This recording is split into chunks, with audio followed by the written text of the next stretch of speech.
Sutra Teratai yang Menakjubkan. Bab 18. Jasa kebajikan dari turut bersuka cita. Xin Fa Xiang, Sutra Teratai, episode 1635.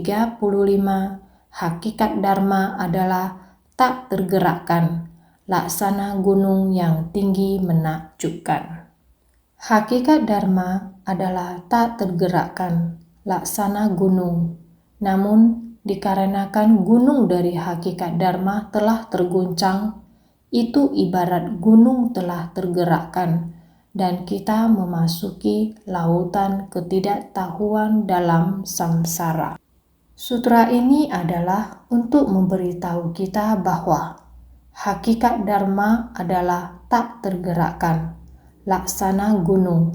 Namun, dikarenakan gunung dari hakikat Dharma telah terguncang.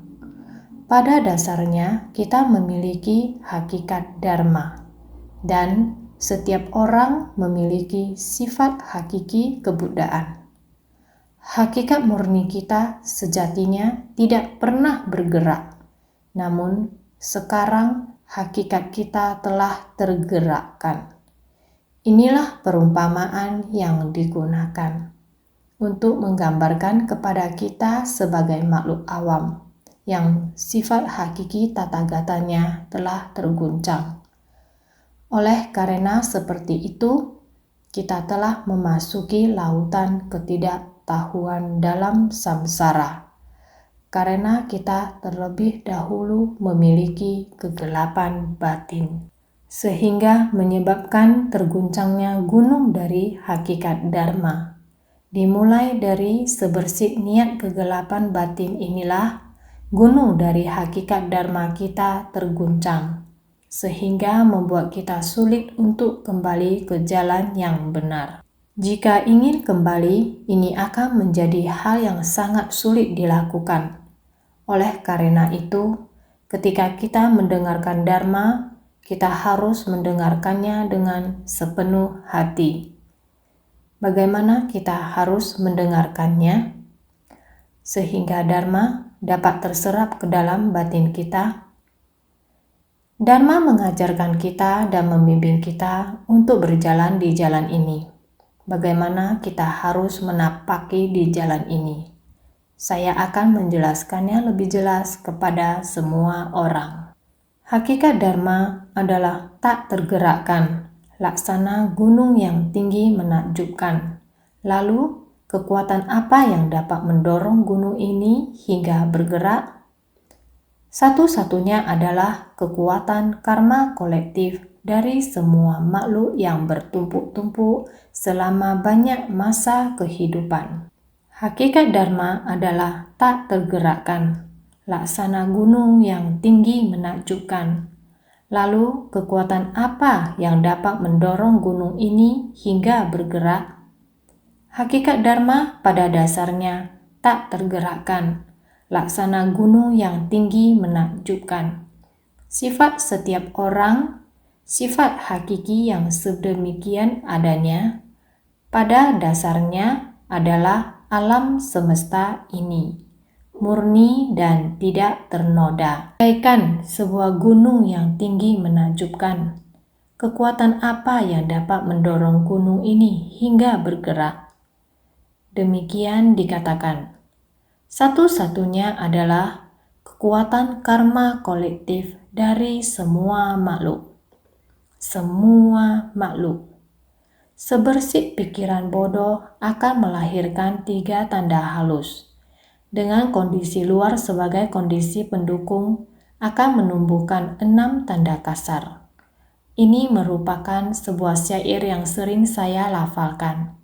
Karena kegelapan batin, sebersih pikiran bodoh akan melahirkan 3 tanda yang sangat halus. 3 jenis tanda halus ini tidak dapat dilihat atau diraba, namun dapat menggerakkan gunung yang tinggi menakjubkan. Ini adalah kekuatan karma dari semua makhluk. Kekuatan karma kita setiap orang berasal dari keserakahan, kebencian, dan kebodohan. Kita tidak dapat melihat atau merabanya, tetapi ia telah mempengaruhi seluruh kondisi yang murni tanpa noda. Bagaikan sifat dasar tidak tergerakkan dari gunung yang tinggi menakjubkan. Disebabkan oleh 3 tanda yang sangat halus yang telah menggerakkan kita. Ini dimulai dari sebersit niat pikiran. Hanya sebersit pikiran bodoh yang muncul. Sebersit pikiran bodoh akan melahirkan 3 tanda halus.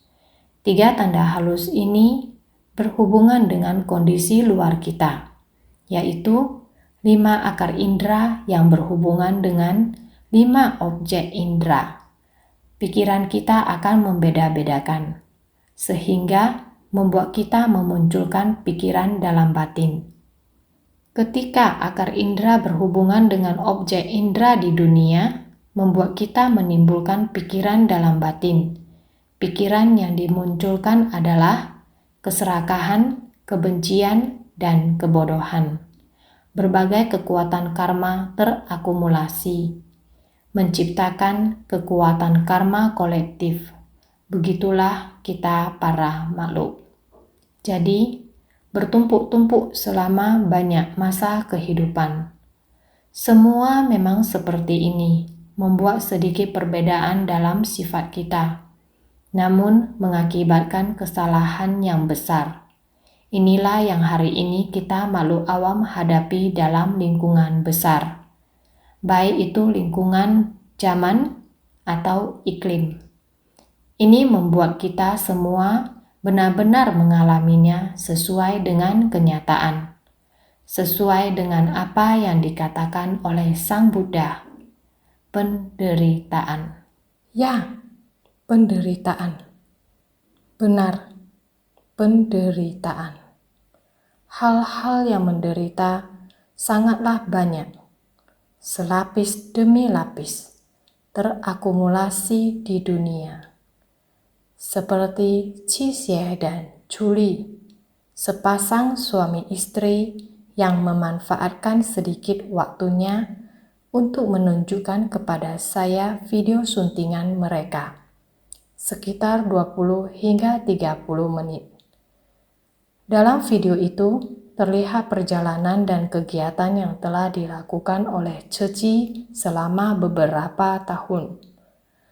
Ada begitu banyak penderitaan di dunia, baik itu penderitaan yang disebabkan oleh manusia ataupun disebabkan oleh iklim di dunia. 4 unsur alam yang tidak selaras menyebabkan bencana besar ini, ataupun akumulasi dalam periode yang panjang. Hidup dalam kesulitan dan kemiskinan dan sebagainya. Berbagai macam penderitaan telah terakumulasi seperti itu.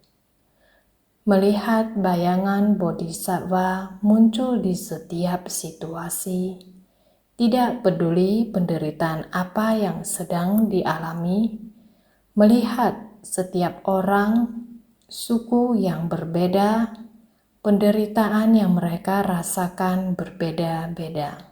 Kesemuanya merupakan ratapan dan raungan sedih, memanggil langit dan bumi.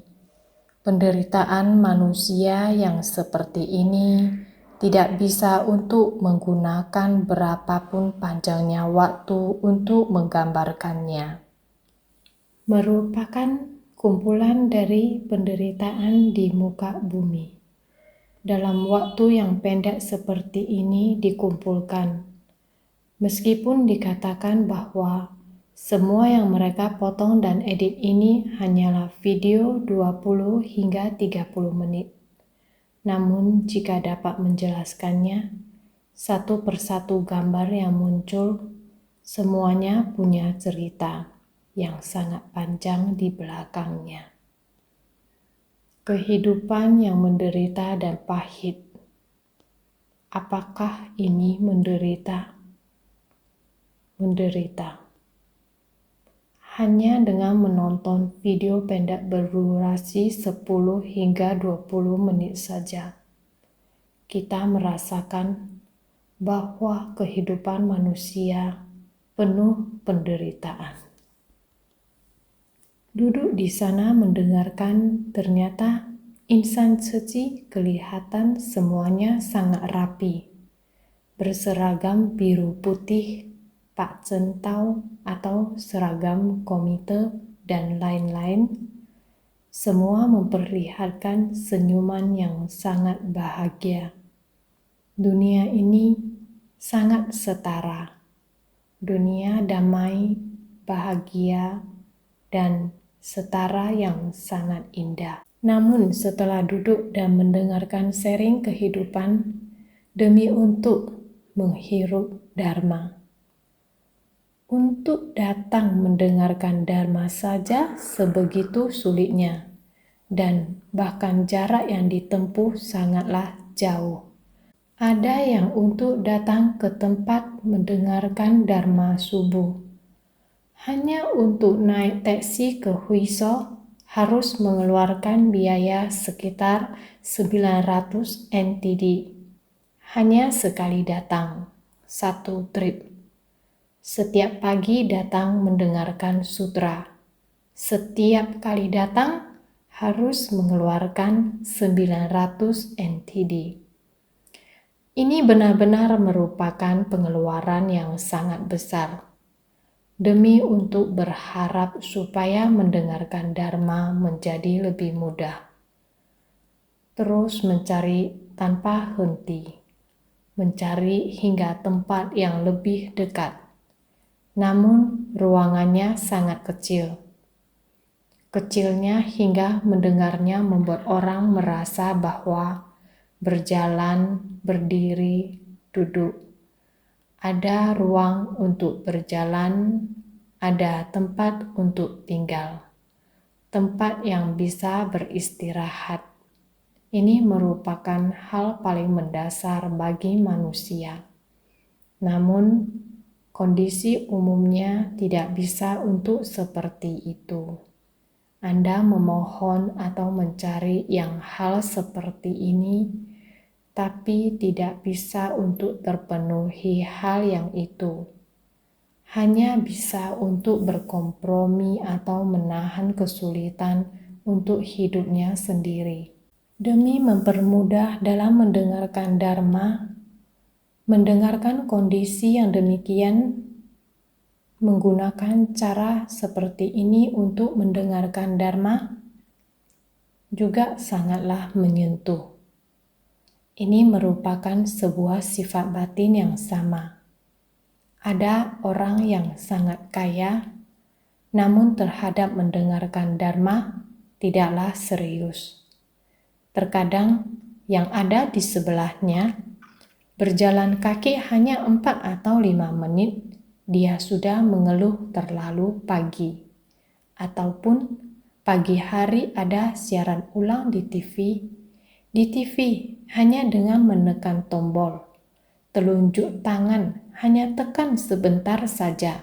Dharma ini masuk ke keluarga, juga malas untuk melihatnya. Dia memiliki lingkungan yang baik.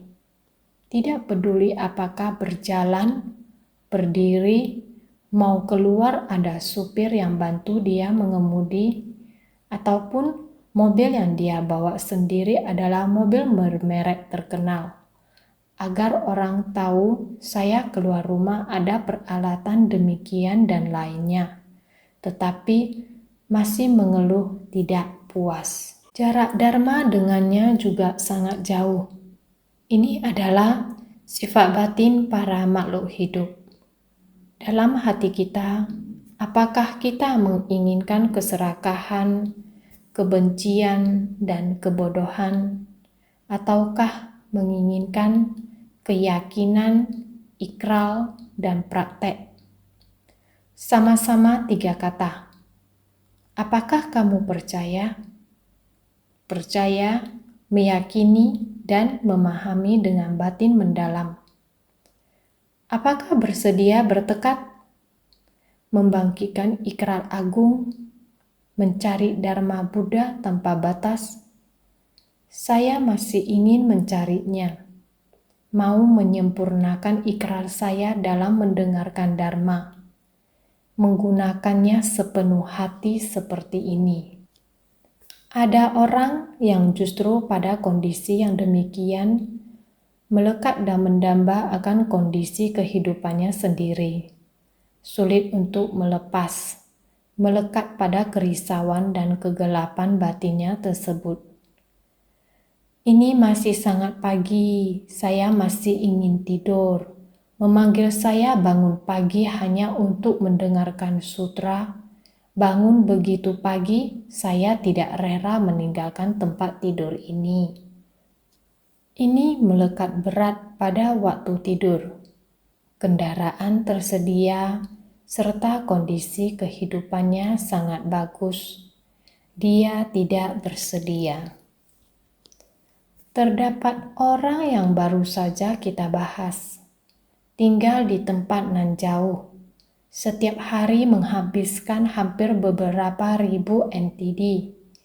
Dengan demikian, dia bersedia setiap hari datang mendengarkan sutra. Kondisi kehidupannya tidaklah begitu baik, sehingga pindah ke tempat yang begitu sempit. Mendengar mereka berkata bahwa dapur dan kamar mandi berada pada ruang yang sama. Juga di samping kloset adalah tempat mereka memotong sayur mayur, membuat lingkungannya dipersempit hingga demikian hanya untuk mempermudahnya mendengar sutra. Ini membuat orang sangat tersentuh, sehingga kita para makhluk perlu untuk sangat bersungguh hati untuk memulihkan kembali batin. Kembali memulihkan batin yang murni untuk mencari Dharma. Niat batin yang tidak tercemar adalah aula untuk membebarkan Dharma dan menceramahkan sutra. Buddha meninggalkan ajaran sementara dan mengungkapkan ajaran sejati, membabarkan Dharma dari makna tanpa batas yang mengajarkan agar terjun ke tengah orang banyak. Kepada para Sravaka dan Bodhisattva, seluruh persamuan agung secara berurutan, semuanya berkumpul dalam aula 7 mustika, secara luas menetapkan ajaran dari jalan kebenaran, membabarkan dan menguraikan Dharma menakjubkan. Maka dikatakan bahwa adalah aula untuk membabarkan Dharma dan menceramahkan sutra. Buddha meninggalkan ajaran sementara dan mengungkapkan ajaran sejati, membabarkan Dharma dari makna tanpa batas yang mengajarkan agar terjun ke tengah orang banyak. Jika ingin membabarkan sutra, haruslah ada sangat banyak sebab dan kondisi yang berpadu. Bukan hanya karena kamu ingin mendengar Dharma. Di samping langsung ada tersedia. Jika langsung dapat mendengar, maka itu adalah jalinan jodoh yang baik Anda. Tempat untuk membabarkan Dharma juga harus sangat banyak faktor yang mengkondisikannya. Setelah tempat ini terkondisi, mau dijadikan apa? Buddha meninggalkan ajaran sementara dan mengungkapkan ajaran sejati. Karena Buddha ada di alam manusia, menggunakan waktu 42 tahun untuk menyesuaikan dengan kapasitas dalam memberi pengajaran.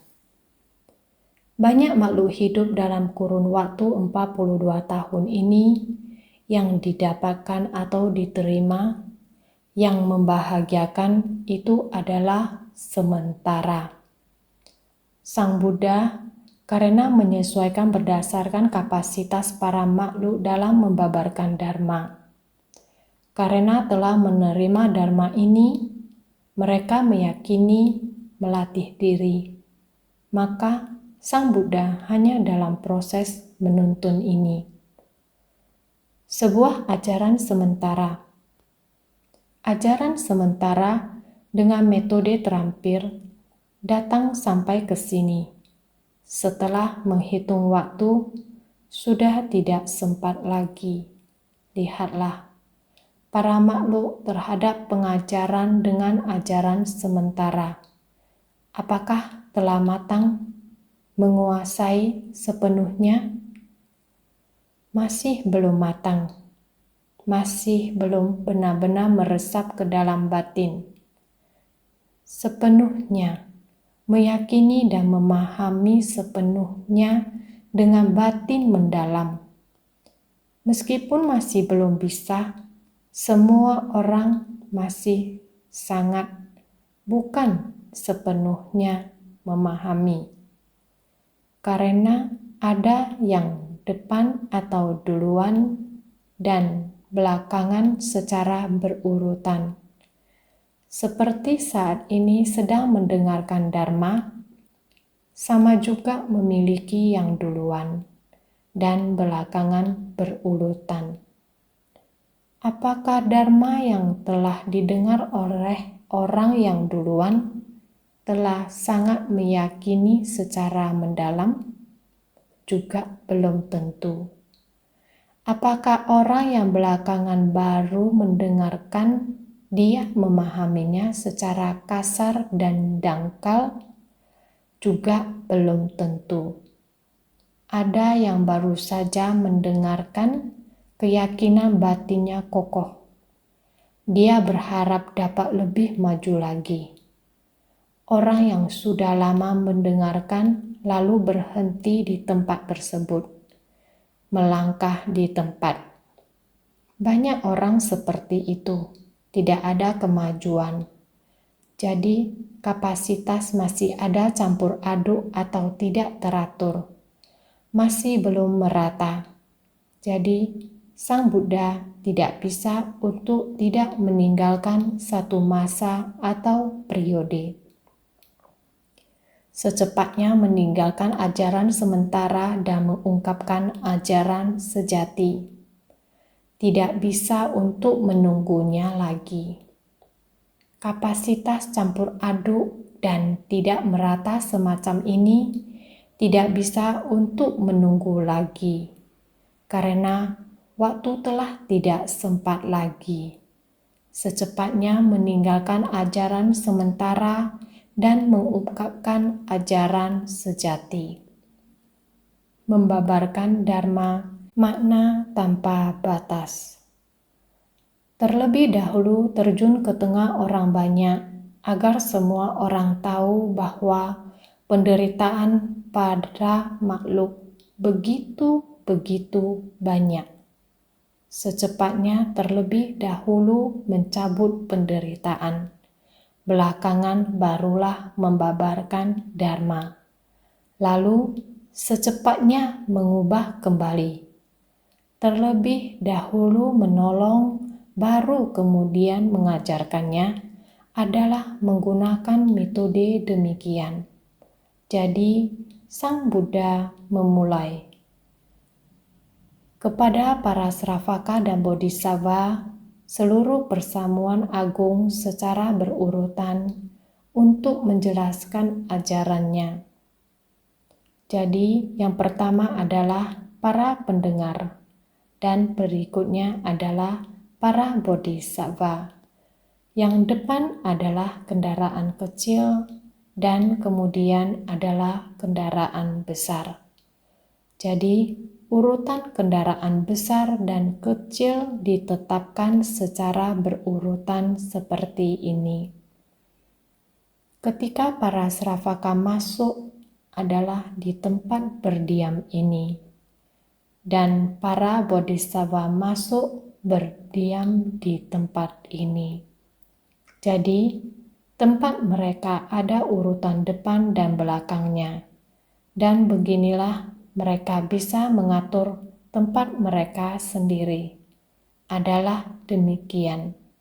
Ini disebut para Sravaka, Bodhisattva, dan seluruh persamuan yang mendengarkan Dharma secara bergiliran.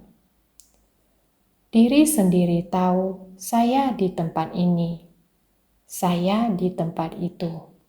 Ada urutannya untuk itu.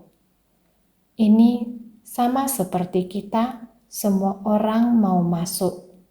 Akan ada jadwal yang ditentukan ini. Jadwal yang telah diurutkan.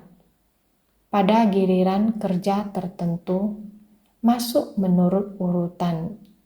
Ini merupakan sebuah aula untuk membabarkan dharma. Tempat-tempat ini mempunyai urutannya. Oleh karena itu, semua orang berkumpul bersama di sini. Baik mereka praktisi kendaraan besar atau kecil.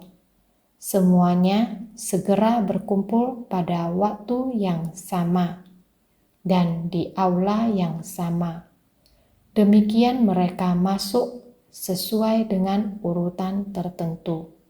Sehingga menetapkan jalan ini, pengajaran ini, Buddha membabarkan dharma menakjubkan dengan leluasa. Ini ingin membuat semua orang tahu mengapa Buddha harus menghabiskan begitu banyak waktu untuk membabarkan dharma.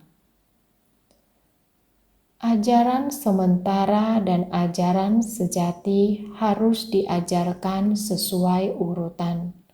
Terkadang waktu hampir habis dengan segera membabarkan Sutra Makna Tanpa Batas. Sutra Makna Tanpa Batas. Setelah Buddha membabarkan Sutra Makna Tanpa Batas di awal Sutra Teratai, kemudian beliau mulai memasuki samadhi. Bagian naskah sutra ini sangat penting. Sutra Makna Tanpa Batas ini, agar semua orang terlebih dahulu memahami jalan bodhisattva harus ditapaki seperti ini, sama seperti di Indonesia.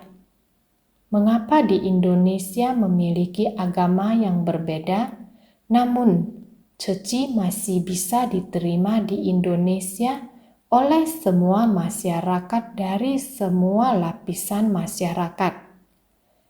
Ceci dapat banyak memberikan bantuan di setiap pelosok Indonesia.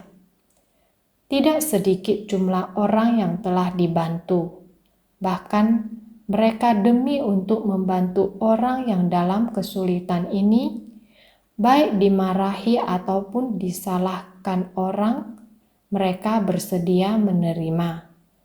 Mereka masih meluangkan waktu mereka dan menggunakan metode untuk menjelaskan banyak hal kepada mereka berulang kali. Orang-orang di desa itu sungguh menderita. Atap rumah yang ditempati mereka adalah bocor. Rumah-rumahnya berderet. Tiada satupun yang utuh. Semua orang selalu datang untuk mendengarkan. Mendengar dan mendengar. Juga sepertinya meyakini. Tetapi sepertinya juga ada sedikit kekhawatiran. Takut yang Anda katakan semuanya terdengar baik. Begitu tanpa pamrih dan bersedia bersumbangsi. Apakah nanti kepemilikan rumah akan diberikan kepada kami? Semua orang masih memendam keraguan ini. Rumah-rumah sudah dibangun untuk mereka. Lebih dari 300 unit telah diserahkan kepada mereka.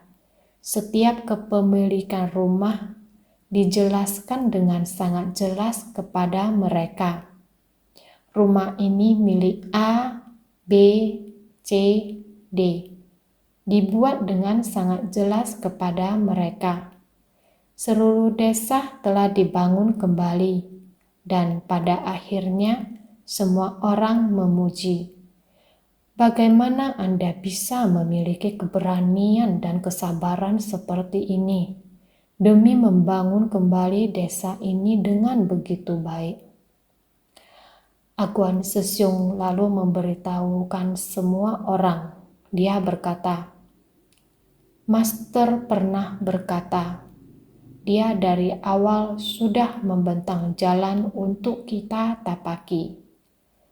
Sutra teratai, beliau sudah membentangkannya di jalan. Membentangkannya di jalan adalah selama beberapa tahun terakhir telah dikerjakan atau dilakukan. Jika melihat kembali ke belakang, semuanya adalah tentang mempraktekkan jalan sutra teratai." Melihat dia mengatakan ucapan ini, saya juga merasa sangat terhibur. Ternyata dia mendengarkan Dharma. Apakah setiap hari Anda mendengarkannya? Kenyataannya, setiap kali perkataan Master dalam ceramahnya sebenarnya sangatlah sederhana. Satu kalimat dan sebaik syair. Dia mengaplikasikannya setelah menerimanya. Sebenarnya ini sangatlah dalam, tidak bisa untuk dihayati, tidak bisa untuk memahaminya sepenuhnya apa maksud Master. Masih saja tidak bisa memahami. Memberitahu mereka, Master menggunakan sutra membentangkan jalan dengan sutra teratai agar semua orang bisa menapakinya. Beberapa puluh tahun ini adalah seperti ini. Dia ternyata bisa untuk menghayatinya. Dia berkata, dalam satu periode waktu ini, setiap melakukan suatu hal setelah kilas balik atau melihat kembali, ini ternyata adalah jalan dari sutra teratai. Iya, sutra teratai bisa memberi manfaat bagi orang banyak. Setelah melakukannya, batin sendiri merasa sangat aman dan tentram. Efeknya juga sangat bagus. 300-an lebih keluarga yang datang ingin mengambil celengan bambu. Celengan bambu. Dia akhirnya percaya bahwa orang-orang di desa ini, satu keluarga ada beberapa orang.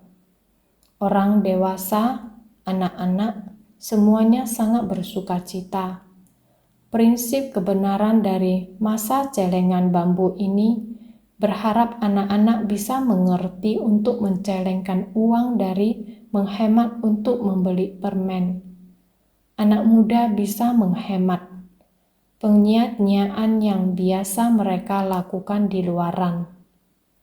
Orang setengah baya, orang tua mereka di dalam kehidupannya, dan lain-lain. Jadi di desa ini, celengan bambu dari 300-an lebih keluarga ini merupakan hal yang sangat tidak terbayangkan. Mendengar dia berbicara tentang apa saja yang sudah mereka lakukan, sangat bersukacita. Orang yang kaya tidak meremehkan donasi kecil. Para relawan tetap terus memperkenalkan celengan bambu. Mereka menjelaskan kepada semua orang, bukan orang kaya mana yang membantu kalian membangun rumah. Menggunakan keping demi keping, setetes demi setetes, semua didapatkan dari cinta kasih yang dikumpulkan dari begitu banyak orang. Untuk membantu kalian membangun rumah, mereka menjelaskan kepada semua orang dengan sabar. Ini benar-benar menggunakan metode, menggunakan cinta kasih. Inilah Dharma, menakjubkan. Semua orang mendengarkan cerita ini terlebih dahulu. Mari kita lihat naskah sutra di depan. Lagi pula Ajita, sekiranya seseorang demi sutra ini pergi mengunjungi Sangha Rama, baik duduk maupun berdiri, mendengarkan dan menerimanya biar hanya sesaat, dikarenakan oleh jasa kebajikan itu, maka pada kelahiran selanjutnya. Sutra Teratai Bab 18, Jasa Kebajikan dari Turut Bersuka Cita. Buddha berkata kepada Bodhisattva Maitreya seperti ini. Lagi pula Ajita, sekiranya seseorang demi sutra ini, yaitu demi sutra teratai ini, dengan demikian sangat tekun untuk mendengarkan dharma ini. Tidak peduli seberapa sulitnya, dia mesti pergi. Ini dinamakan pergi mengunjungi Sangha Rama. Ini berarti ada tempat pembabaran dharma, ada tempat anggota Sangha yang sedang membabarkan dhamma. Tidak peduli bagaimanapun juga, saya akan tetap pergi ke sana. Oleh karena itu, pergi mengunjungi Sangha Rama. Tidak peduli seperti apa tempat itu.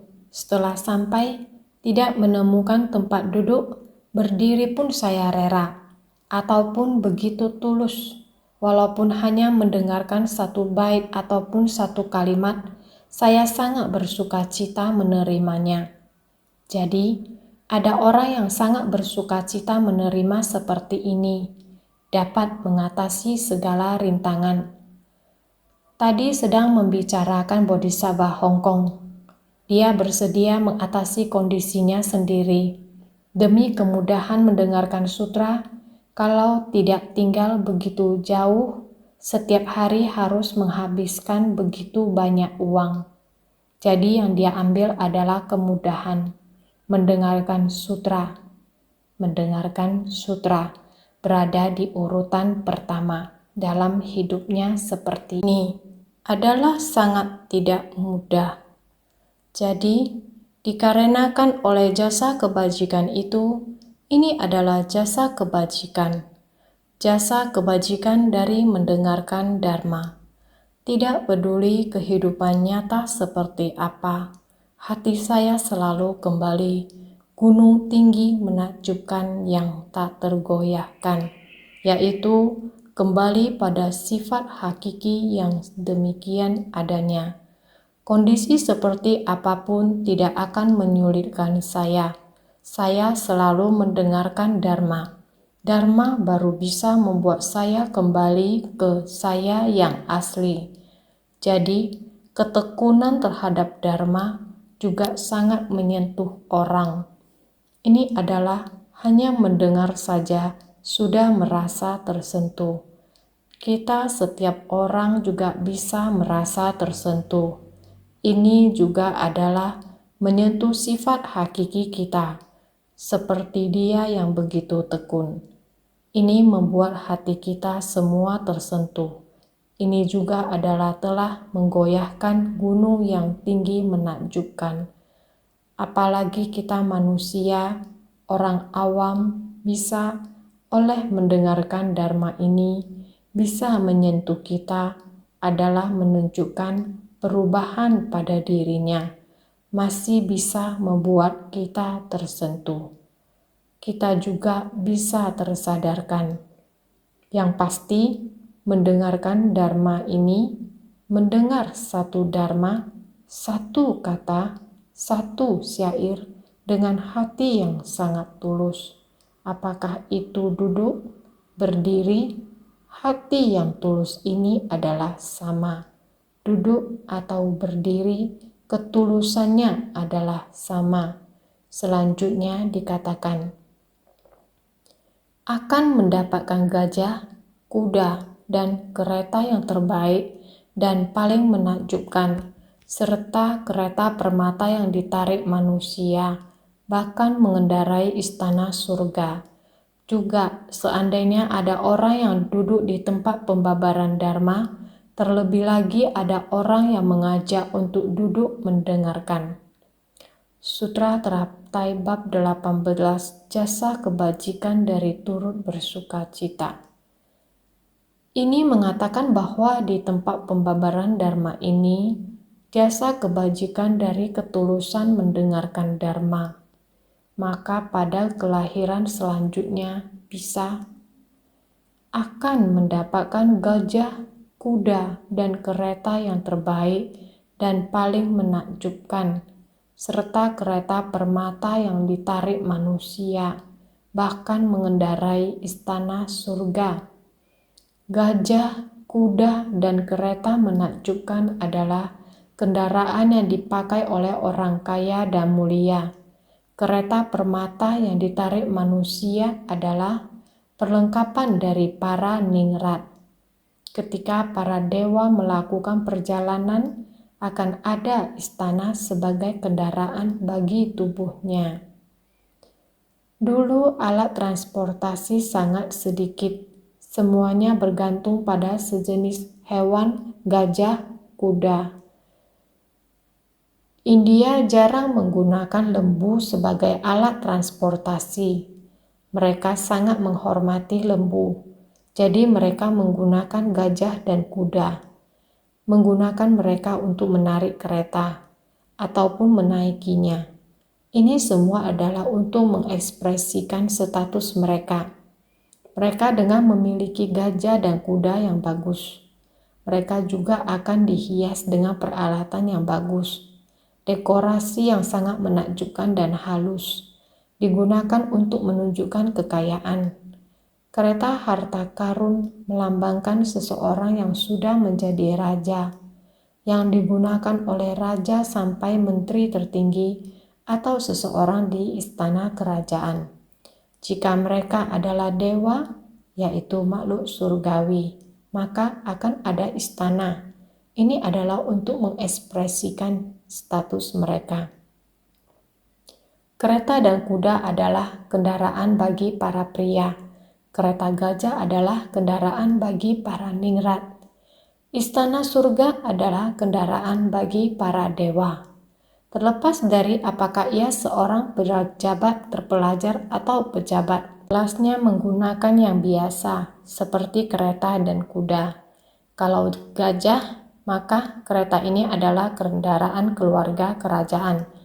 Istana adalah kendaraan bagi para dewa, bahkan mengendarai istana surga. Ini adalah untuk mengekspresikan alam surga dan lain-lain. Bahkan mengendarai istana surga adalah istana surga dalam alam berwujud atau rupa loka. Para dewa pergi ke sana kemari dengan mengendarai istana mereka. Oleh karena itu, mendengarkan sutra, hanya sesaat mendengarkan sutra. Ada yang mendengarkan dengan fokus dan hati yang sangat bersukacita, atau pikiran terpencar. Pikiran teralih, yaitu pikiran yang tidak fokus. Ada jalinan jodoh ini. Baiklah, saya akan mendengarkan.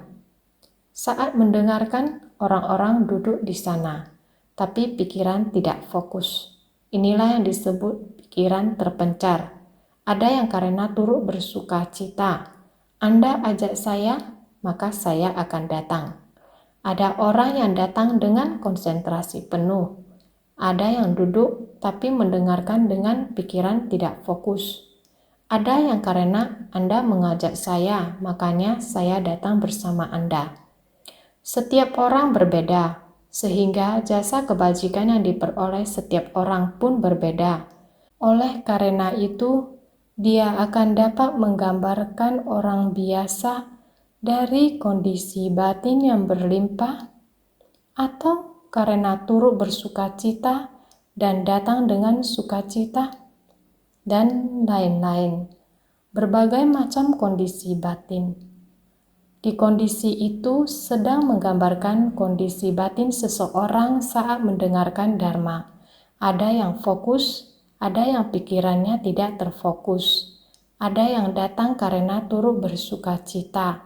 Masing-masing jasa kebajikan dan pahala yang akan dinikmati berbeda-beda. Ada yang memiliki kondisi batin seperti para dewa, turut bersukacita dan menghormati. Dia menikmati lingkungannya, tetapi terhadap sutra dan dharma, dia menghormatinya. Oleh karena itu, dia akan turut bersukacita, datang karena turut bersukacita. Ada beberapa yang menunjukkan bahwa saya juga adalah umat Buddha dan saya memiliki sifat duniawi, juga mempunyai sifat ini. Setiap orang datang dengan kondisi batin yang berbeda.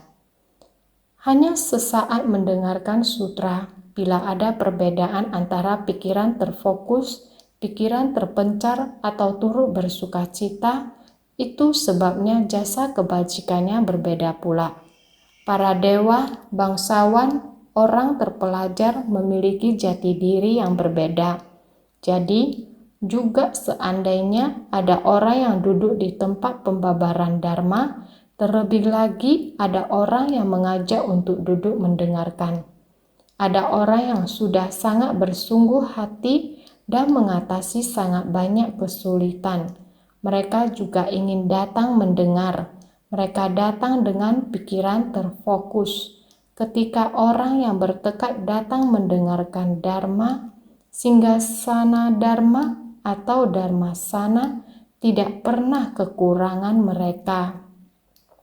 Mereka datang dengan pikiran yang sangat fokus.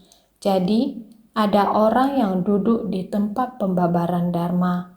Di tempat pembabaran dharma, kita sering melihat orang seperti ini, yang bersedia mengatasi segalanya dan menjadikan mendengarkan dharma sebagai prioritas. Saat mereka mendengar dharma di tempat ini, jika ada orang lain yang datang lagi, mereka hanya berjalan di pinggir. Jika dia melihatnya, maka akan dengan sangat tekun untuk mengajaknya. Mari, silakan masuk mendengarkannya. Ini karena dirinya sendiri sangat bersukacita mendengarnya dan mendapatkan kesan batin yang luar biasa dari mendengar. Ketika dia melihat seseorang di luar yang ragu-ragu, tidak bisa memutuskan, dia akan sepenuh hati memujuknya, mengajak untuk masuk ke dalam mendengarkannya. Jika seseorang sudah sampai dan masuk, tetapi tidak menemukan tempat untuk duduk, dia akan menawarkan tempat duduknya kepada yang baru datang. Orang seperti ini bersedia datang mendengarkan dharma dan masih mengajak orang lain datang mendengar dharma sampai memberikan tempat duduknya kepada orang lain. Tidak masalah apakah dia sendiri berdiri atau duduk. Jika tidak ada tempat duduk, dia akan berdiri dan mendengarkan dharma dengan pikiran terfokus.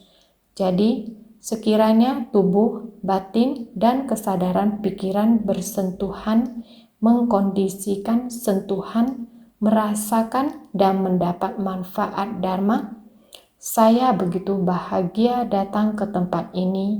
Saya mendapat banyak manfaat dari mendengar dharma. Mendapat manfaat dharma yang sangat dalam.